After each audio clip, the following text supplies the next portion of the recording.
This is me and Denise when we were heading to a gala event for Dr. Rama, and he wanted me to get up and talk about him in the hospital and improvements on heart attacks. It was there that I learned what exactly went wrong during my heart attack in 2005. I was 44 years old, and all of a sudden, I crashed. So told about a blog that I had, and still do. I just don't update it like I did. But I had recorded what all I went through with throat cancer. The lung cancer's up there now, but it's probably one of the worst written things you'll ever see. But it was real, and it was wrote out of the heart.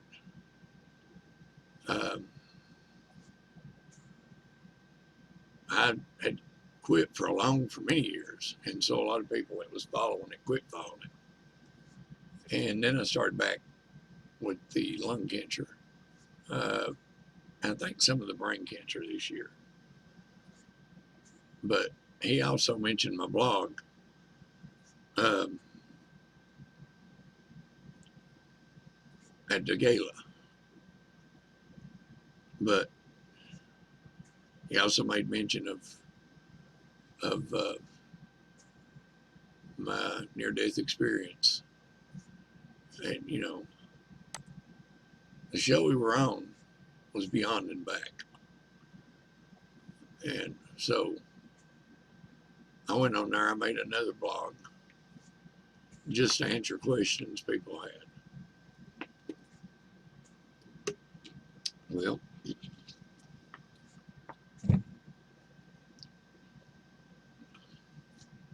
there's, that's where I recorded a lot of stuff.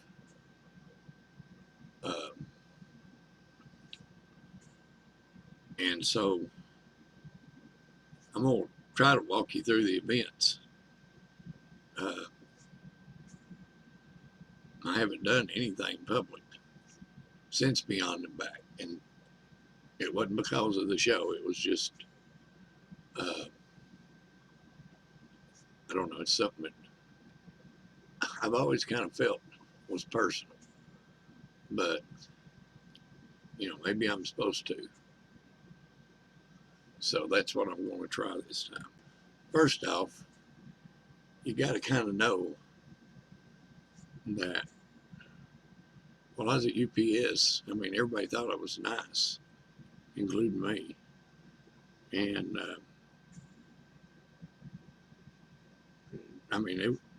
fact is, I wasn't.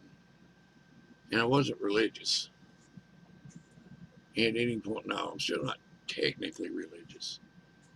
But because of the murder of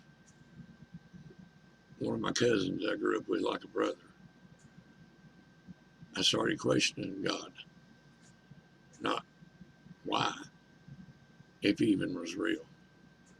And that led to a pretty wild life. I didn't drink, I didn't do drugs, but I done other stuff that, perhaps I shouldn't have. Actually, I know I shouldn't have. There ain't no perhaps to it. But I always said if I ever seen God, I had a bone to pick with him. I had questions for him. And so,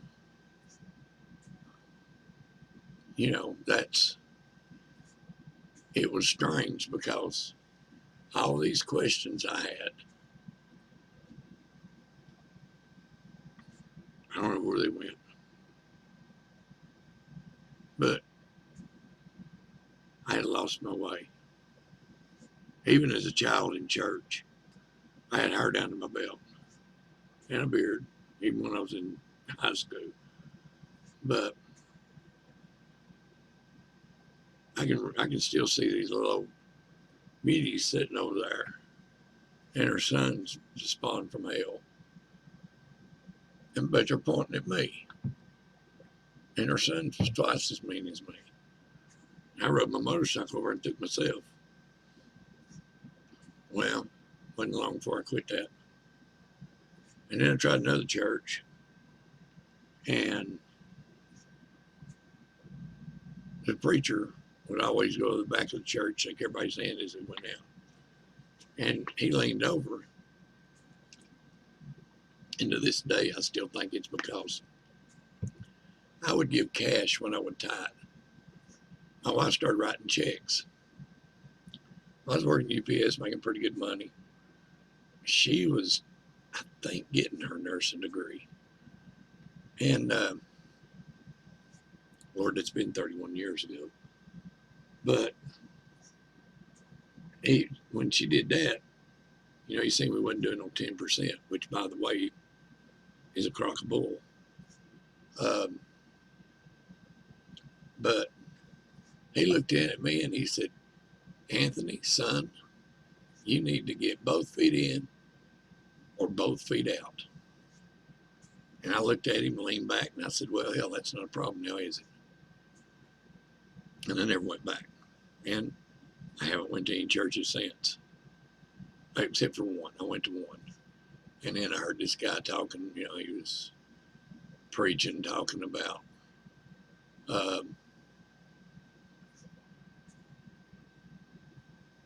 racist stuff. And then he was talking about you might have to be baptized more than once. So I ended that church. I haven't been back since. But I do read my Bible nowadays and study it. So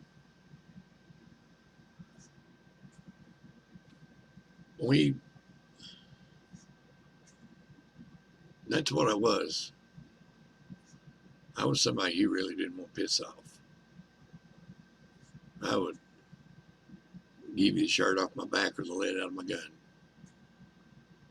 But, that's just the way I was raised. And it wasn't right, but, that's just the way it was. So late one night, we went over to Wendy's and got some chili. And we brought it back to the house and put our own cheese on it. Well, everybody eat their bowl, their little chili thing, and went to bed, all but me. I'd been out of work for a month from double pneumonia. And I called UPS and said, I'll be back Monday. On Sunday night, it hit after everybody went to bed. And I like it, never got to stop, but it did let up. Then, like a genius I am, I lit a cigarette and it was back on. So I got to stop again. Only this time I didn't walk to the sink, I crawled to it, trying to, throw up somewhere besides it in the floor. And done the same thing like a dummy. That time I crawled into my wife's bedroom. And she was asleep. I thought I walked in there, but she said I flopped like a fish. And of course, she'd been a cardiac nurse most of her nursing career. So she recognized the signs. And she took me to the hospital. She didn't dial 911. We're out in the country. Last thing you want to do is dial 911 if you can help it.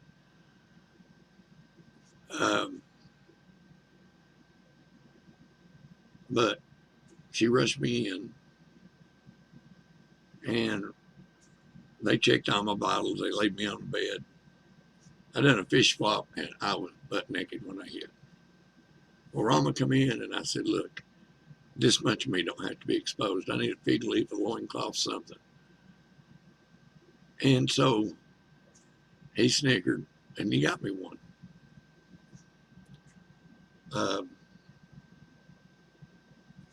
We went in this room, And at that point in time, I was in, oh God, I was in pain.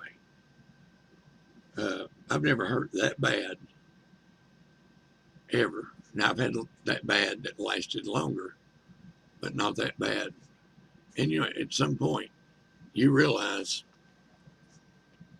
things can't stay as they are. You're either going to live or you're going to die. And I was terrified, I'll be honest with you.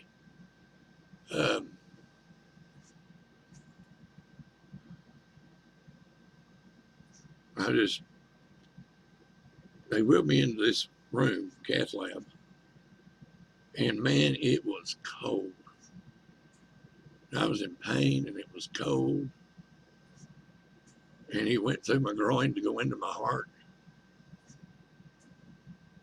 And I was just laying there. I couldn't see nothing but the computer monitor or the screen. And he went in there and I know he'd done angioplasty and it failed. He said, it's a gala. This machine, it was supposed to do whatever. I don't know that much technical details about it. But somehow it come unplugged. And he plugged it back up and it should have started instantly. But it took it 3 to 4 minutes. Now that's what they could see. Here's what I experienced. I was hurting and freezing. And in my last moments, I started praying. And all of a sudden, everything started going black, but I could still hear. And then I looked down and I seen this body down there, and there was another nurse come busting through the door from another room. So I put 2 nurses and a doctor in the room. Well, there was an adjacent room, and it did have glass. And I could see 2 other nurses with my wife. And then I could see somebody else at a computer table. You know, because it went from no sight to all sight. But the last thing it went was my hearing. I could hear Rama going, Anthony, buddy, hang with me, buddy. Anthony, buddy, hang. But it sounded like he was backing up every time he'd repeat it. Until, you know, all of a sudden I looked down and I could see everything and everybody and what they were doing. I could see some lady over there trying to console my wife, who was tore all to pieces. And that's probably why she cried so much on that show was, I mean, she watched me die right there, and she watched me come back. But I think the dying part's what stuck with her. So anyway, I'm trying to tell her, don't be afraid. Don't be worried. You know, I'm doing great. I feel great. I was such a bad guy before I went in there. Wally was rolling me to the cath lab. I looked at Niece and I said, I got something to confess. She said, what's that? And I said, I need to apologize to you because I haven't been a very good husband. And I didn't. I didn't cheat or nothing, but I was a butthole. So anyway, all I could think too, while I was laying there before the event happened, was, man, we are in debt out our butt. Denise and the kids are going to be in trouble. I can't die. But then I did die.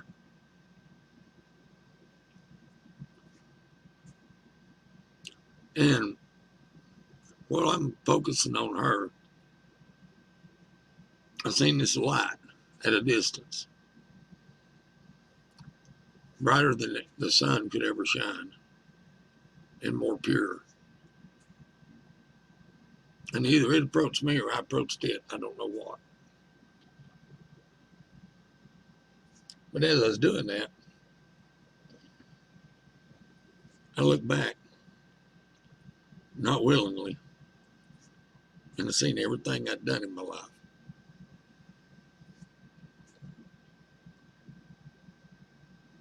And I was afraid. I was terrified. You know, I expected some of the big things I'd done to people to, show up and scare me. But it wasn't them things. It was all that little stuff that I did that was okay because everybody did it. To this day, I say if you measure yourself or compare yourself to somebody else to determine if you're good, you're probably not good. Because, you know, we shouldn't be measuring ourselves to each other. Because I can assure you, God is nothing like the best of us. But I watched this thing. It come at the speed of light. And everything went back dark again. I could live, it's like I was reliving every moment. But I was seeing it from a third party standpoint. And then all of a sudden, his voice says, "Did you do this? Was this you?" And I bowed my head and I said, "Yes. And I am so, so sorry. I had no idea that it was that bad."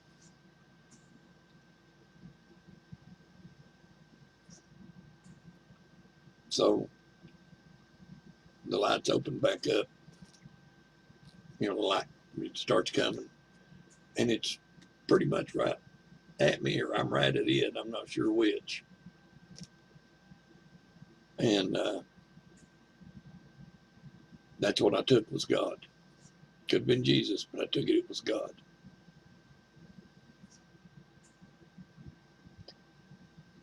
I couldn't look at it. If I'd had a body, I'd been down on my knees, but I didn't have a body. I could see 360. And as this light got closer, there were no shadows anywhere in either room. And then eventually I left that room, and there still was no shadows.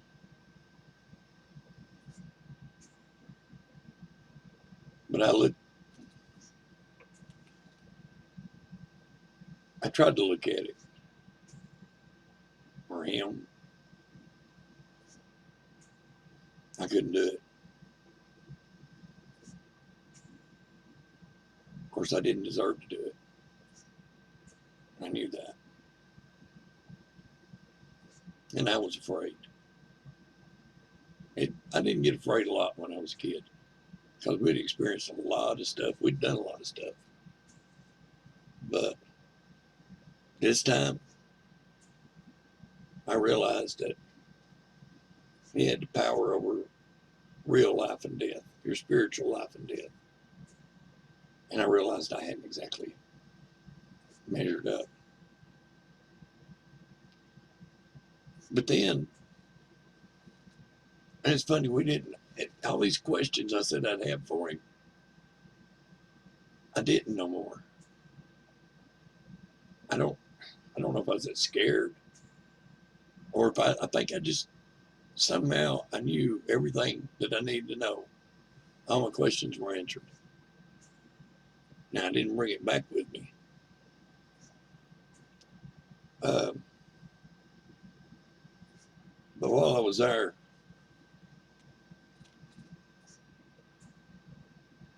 it was, I never felt so much love, pure love that we can't even give each other on earth. warmth, welcome, wanted,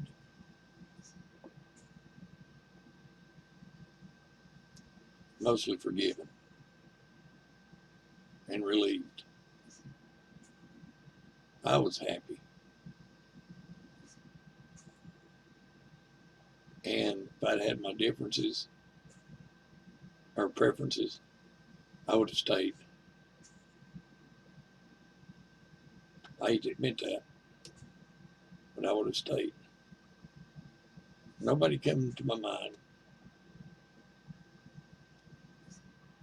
You know, all this, when I die, I'll look down and that don't happen. And I still couldn't look at him.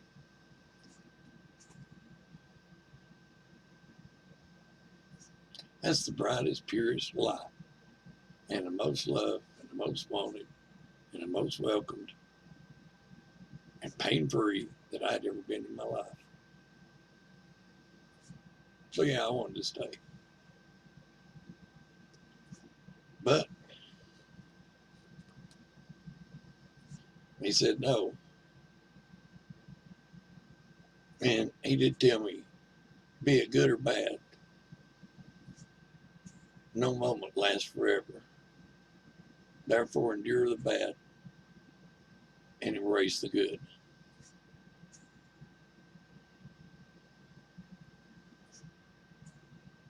That's really about it. There were two different things that was said to me, but that one always stuck out in my mind.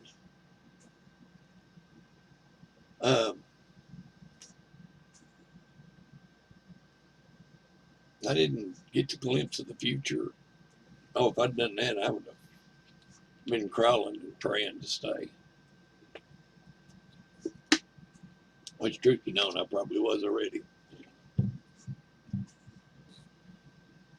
But that one little piece of wisdom that was granted to me has gotten me through 3 cancers, another heart attack,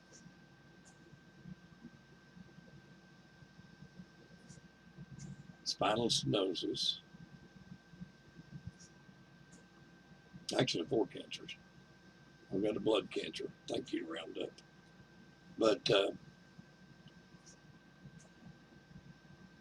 yeah, at first I thought, especially when you go to these near-death experience boards, which I don't go a lot, but I do go some, and you'd hear these people flying around the world, looking at heaven, looking at the other planets, maybe even another solar system. I never got to do any of that. I stood in the presence of God. And you know, I decided right then, I didn't have to go to heaven. I just wanted to stand in his presence again. And I wanted to stand longer.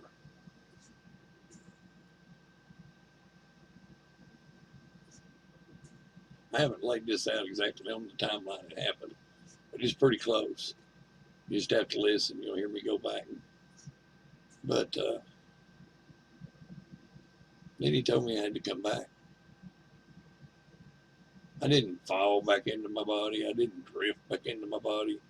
He didn't put his hands on me because I didn't see hands. But then again, I didn't look. But he didn't knock me back into my body.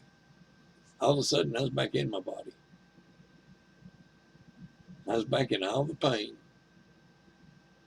all the cold,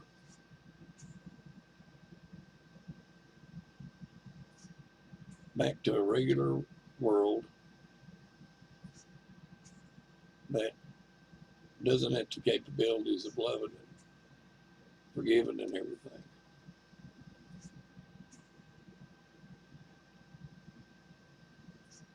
But that little bit of stuff that he told me, it would get me through all that stuff later on.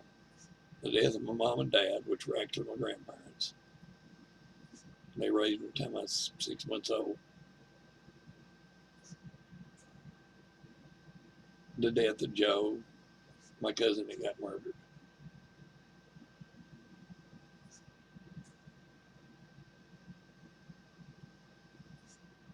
Annie's death, my great-grandmother, she also helped raise me.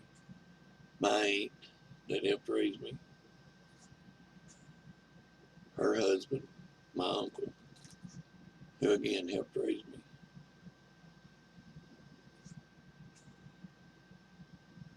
And somehow, before the experience, you can still piss me off nowadays, but used to, I had a bad temper.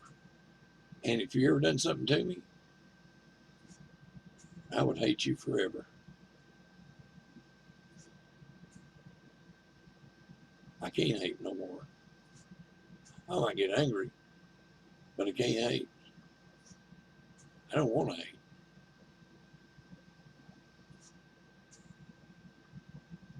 And you apologize to me and say I'm sorry. I don't care what you've done. I go ahead and, I'm required to forgive you.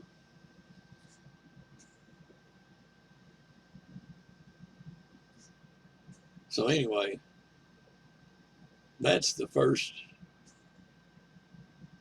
near-death experience that I had. And that was December 31st, 2005. Sunday night, Monday morning, whatever you want to call it. I was out of work for about 6 months and do have permanent damage from it, but nothing like they thought I would have. And the other two times, I wasn't in a clinical setting. One of the gifts of throat cancer is your throat is so messed up between the cancer and radiation and chemo and everything, it closes off. And at least 2 times Denise had to come and revive me. Could have been more, but there was only 2 of them produced results. I got to see Daddy at a distance, not close, at the edge of a mountain. We went through this little cobble street town. All of it was made out of rock. And there was people, different ages doing different things. We left from there and went on a perfect made little dirt road with a perfectly manicured hillside. And out of the midst of the trees stood more people than I'd ever seen at one place in my life. And poor old Daddy was standing right up there and grinning, except he wasn't old no more. Then I had to come back from that one. And the time, I never had a sting of death, but I had a heck of a sting of returning. Returning is pure hell. Dying is not.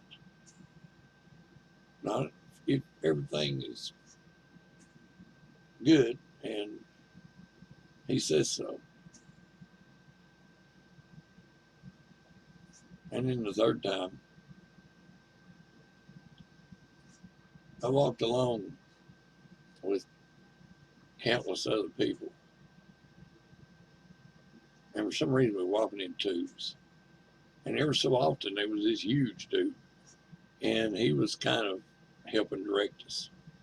Maybe it wasn't he, it was several he's. But we walked along in this river that was the most beautiful water I've ever seen. It was moving swiftly, yet there were no whitecaps. And the water was alive. And across that river, is a wide river, was an open field. Again, perfectly manicured. And I could see hordes of people over there. And there was Daddy standing at the bank waving. Everybody appeared to be around 30, mid-30s, 33, 34. But I never got to talk to them either time. When everybody was going across this covered bridge, beautiful covered bridge. I remember stopping it before I got to the bridge and just gazing at that water, thinking, I've never seen nothing like this. And I was happy.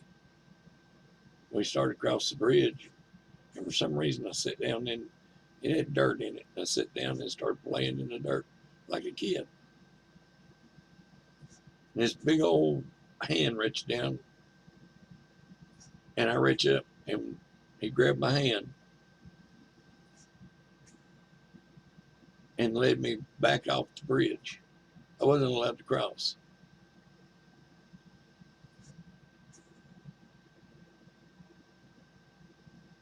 I'd put pictures up of something, that would kind of illustrate what I was talking about, except there is none. I've never seen anything that gorgeous again. Never. It was just unbelievably beautiful.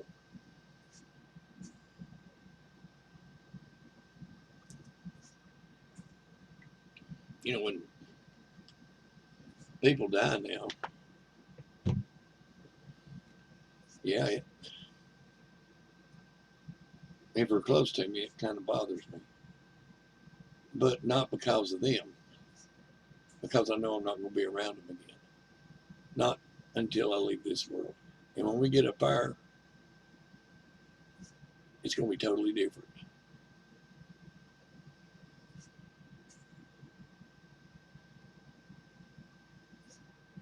And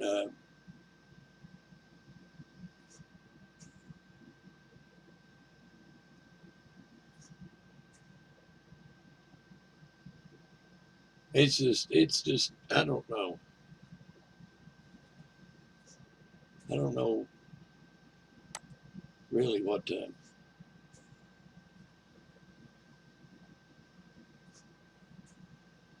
I don't know how to explain it. I really don't.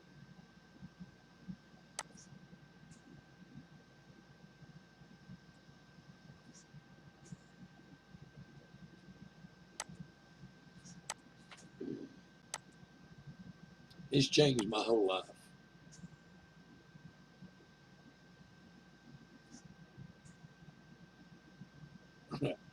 Before I had those tumors took off my brain earlier this year, and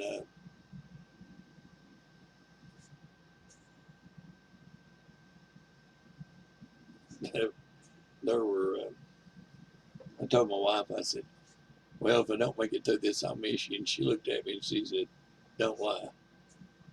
And I said, well, you're right. I won't miss you. I'll love you forever, but I won't miss you. Because you don't miss people. You're no longer attached to this world. I could see as I was coming up above everybody in that operating room, I could see that my wife was heartbroken and scared, but I could not relate to it. They're just, I mean, you lose these emotions.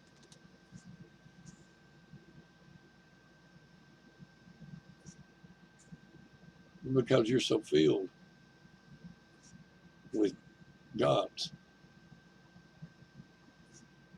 You're filled with His love, etc., etc. I mean, it's just a different world. I used to think, how could people sit around and praise Him day and night, singing, singing, singing? Well, I found out. And I'm here to tell you, if you're on the fence, whether there is or there ain't, take my word for it, there is.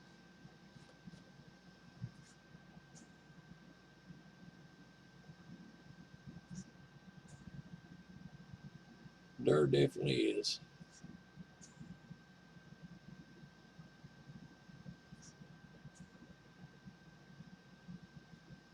But am I afraid to die? No. Am I going to die one day? But you know, one day I'll get to stay dead. And it don't matter whether you have the best doctors, the newest equipment, and you've timed everything perfectly. Everything goes well. God has the last say. He don't take people because he wants to hurt you. He never gave us anybody. He just loans them to us.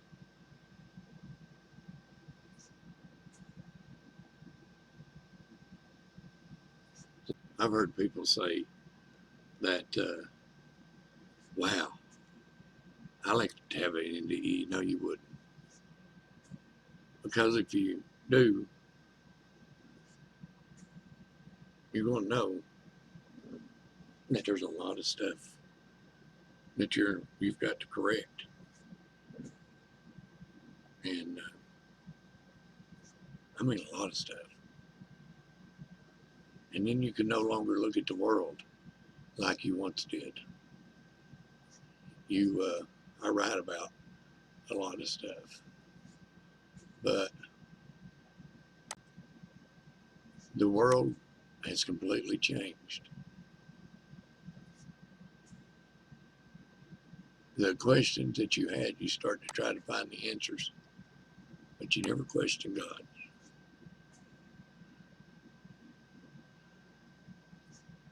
So,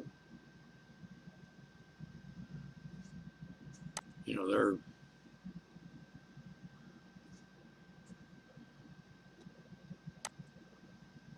but I'll tell you this much.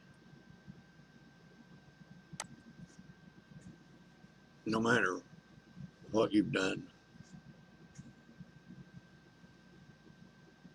you're still loved. And if you repent,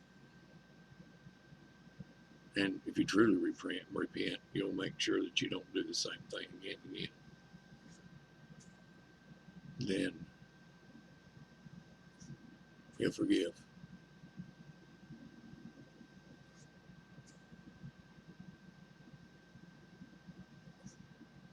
So,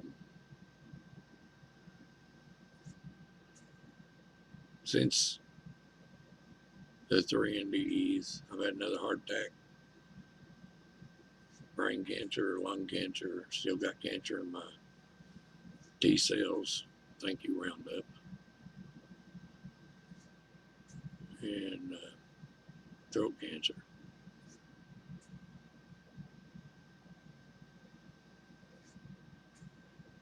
But, you know,